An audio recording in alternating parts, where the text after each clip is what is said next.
आज की इस वीडियो में हम लोग उपमा, रूपक, उत्प्रेक्षा, संदेह और भ्रांतिमान अलंकारों में क्या अंतर होता है और हम इन्हें कैसे पहचानेंगे, इसके बारे में एक ही उदाहरण से समझने का प्रयास करेंगे। यदि आप इस वीडियो को ध्यान से देख लेंगे तो इन अलंकारों में कैसे अंतर आप पहचानेंगे और यदि कहीं आ गया परीक्षा में तो आप कैसे जान जाएंगे कि इनमें कौन सा अलंकार है, ये मैं समझाने का प्रयास करता हूँ। आप ध्यान से सुनिए, ये बहुत ही फ़ायदे वाली वीडियो है। चलिए देखते हैं। सबसे पहले हम लोग उपमा अलंकार को देखते हैं कि उपमा अलंकार को हम लोग कैसे जानते हैं। ठीक है, तो चलिए देखिए, पहला उदाहरण है मुख चंद्र सा सुंदर है। ठीक है, इसमें कवि ये कह रहा है कि ये जो मुख है ये उपमेय है और ये चंद्रमा की तरह, सा मतलब की तरह या समान सुंदर है। तो यहाँ पर देखिए उपमा अलंकार है। क्यों? क्योंकि यहाँ पर देखिए एक वस्तु की दूसरी वस्तु से तुलना की जा रही है। सा से तुलना की जा रही है कि किसी का मुंह है और वो चंद्रमा के समान सुंदर है।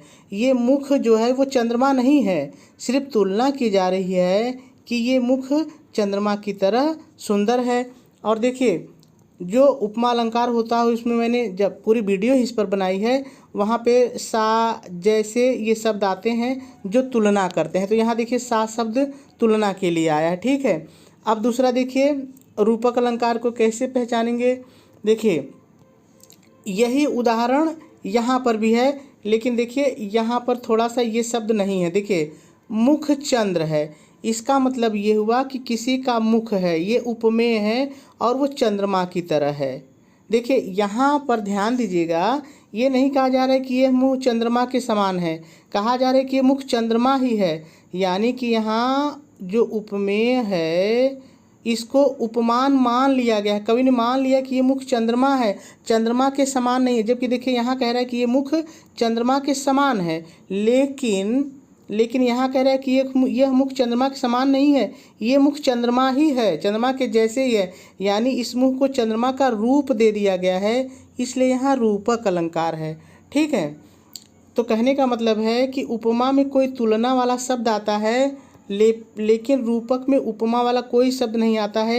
एक वस्तु को दूसरी वस्तु मान लिया जाता है। ठीक है, अब देखिए उत्प्रेक्षा को कैसे पहचानेंगे। देखिए यहाँ ये मुख जो है और ये चंद्रमा दोनों में समानता होने के कारण कवि मान ले रहा है कि ये जो मुख है ऐसा लग रहा है, मानो ऐसा लग रहा है कि चंद्रमा है। यहाँ पर भावना ये है कि कवि जानता है कि ये जो चंद्रमा है यह मुख नहीं है, सिर्फ दोनों में समानता होने के कारण ये जो चंद्र है ये मुख हो ही नहीं सकता। कवि केवल ऐसा कह रहा है कि ऐसा लग रहा है।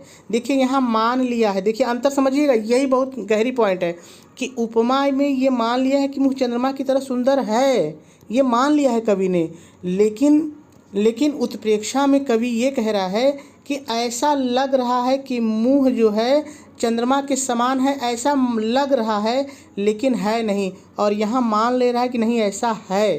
तो ये अंतर है। और देखिए यहाँ जिस तरह से सा शब्द आया है उसी तरह उत्प्रेक्षा जो अलंकार होता है उसमें मानो, मनहु, जानो, जनहु जैसे ये शब्द आते हैं।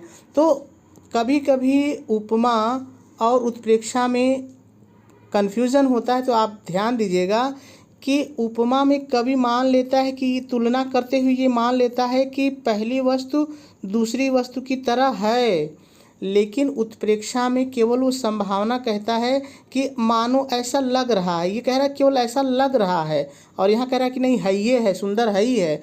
यहाँ केवल लग रहा है कि ये जो चंद्रमा है जैसे मुँह। ठीक है, चलिए आगे देखते हैं। अब संदेह अलंकार को कैसे पहचानेंगे। देखिए संदेह अलंकार में कह रहा है यह मुख है या चंद्र है, ये क्लियर ही नहीं हो पा रहा है कि ये मुंह है या चंद्रमा है। तो संदेह अलंकार को पहचानने का अंतर है कि उसमें ये भाव छिपे रहेंगे कि ये है या वो है, मुख है या चंद्र है, ये है या वो है, मुख है या चंद्र है। जैसे संदेह अलंकार में साड़ी बीच नारी है कि नारी बीच साड़ी है, तो वहाँ क्लियर ही नहीं हो रहा कि किसके बीच, साड़ी के बीच में नारी है कि नारी के बीच में साड़ी है।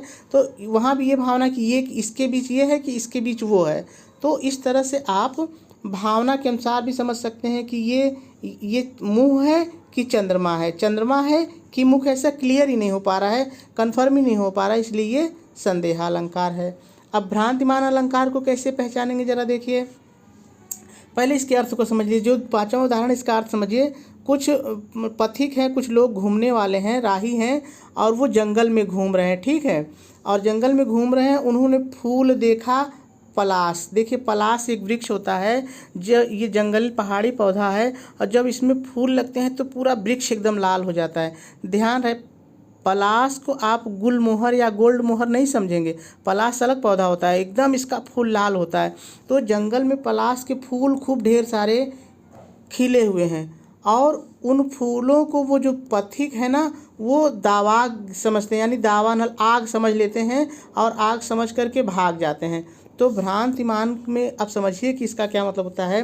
भ्रांतिमान में होता क्या है कि किसी एक वस्तु की दूसरे वस्तु की तरह दिखने के कारण उसको दूसरी वस्तु को दूसरी वस्तु मान लिया जाता है। जैसे देखिए यहाँ पे पलाश के फूल हैं, ये पलाश वृक्ष है, उसके फूल हैं, खूब लाल लाल होते हैं। इनको देख करके जो पथिक है ना, आग समझ लिए, आग मान लिए कि वो फूल नहीं है, आग है। उनको भ्रम हो गया, फूल से उनको भ्रम हो गया। जैसे कहने का मतलब ये है, एक और उदाहरण से समझिए। मान लीजिए ये सांप है या ये रस्सी है, और आप अचानक इसको देखते हैं और रस्सी को ही सांप मान लेते हैं। भ्रम हो जाता है कि ये सांप नहीं है, रस्सी नहीं है, सांप है, आप मान लेते हैं। तो यहाँ पर उदाहरण में यही कह रहा है कि जिस तरह से आप भ्रम के कारण कभी कभी रस्सी को सांप समझ बैठते हैं, यद्यपि वो रस्सी सांप नहीं होती है, उसी तरह भ्रम हो जाता है आपको, और भ्रम में आप एक वस्तु को दूसरी वस्तु समझ बैठते हैं।